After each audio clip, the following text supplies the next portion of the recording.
Hi everyone, and thanks very much for joining us in the latest Lawshare Q&A. And this morning I'm joined by my partner Ben Johnson from our specialist commercial litigation team. Ben, thanks very much for joining me. Thanks for having me.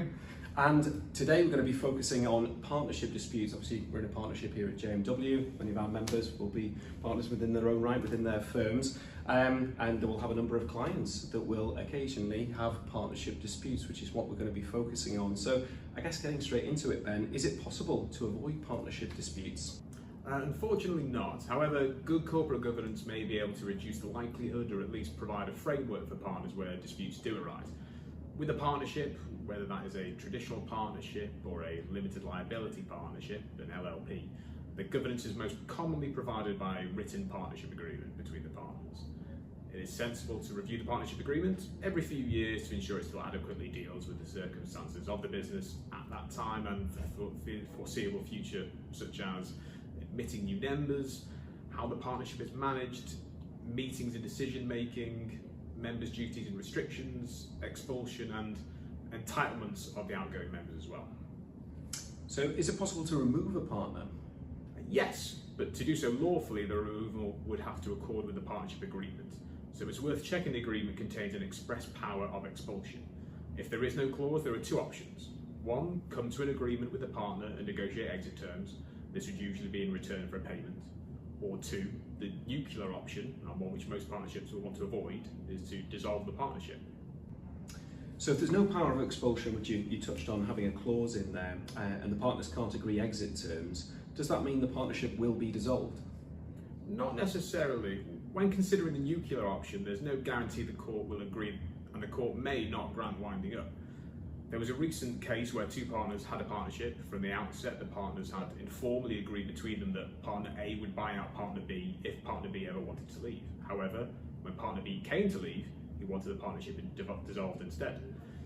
The court found that partner A had dedicated himself to the business and therefore it would have been unfair for partner B to insist on winding it up.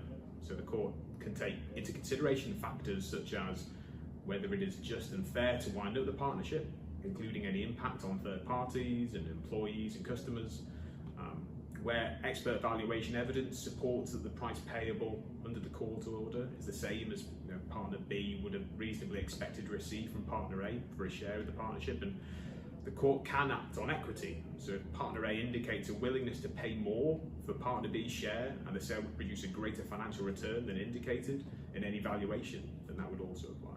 Right, okay, thanks Ben. What if a partner's being removed against their will?